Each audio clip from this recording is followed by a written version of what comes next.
৩৭ বছর ২২ দিন শিক্ষকতা থেকে অবসর গ্রহণ শেষে নারায়ণগঞ্জের রূপগঞ্জে ছনিবাড়িয়ার টেক সরকারি প্রাথমিক বিদ্যালয়ের প্রধান শিক্ষক শানেওয়াজ মোল্লাকে আনুষ্ঠানিক সংবর্ধনা প্রদান করেছে সাবেক শিক্ষার্থী ও এলাকাবাসী। বিস্তারিত দেখুন ডেস্ক রিপোর্টে।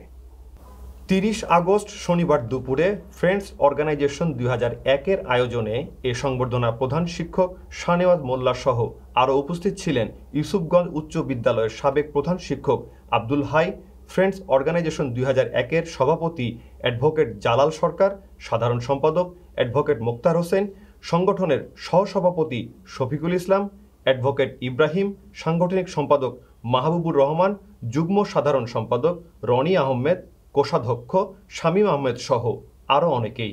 এ সময় প্রধান শিক্ষককে অবসরকালীন সম্মাননা হিসেবে সাবেক শিক্ষার্থীরা সম্মাননা পদক ও উপহার সামগ্রী প্রদান করে। বিগত সময়ের স্মৃতিচারণ করেন অতিথিরা।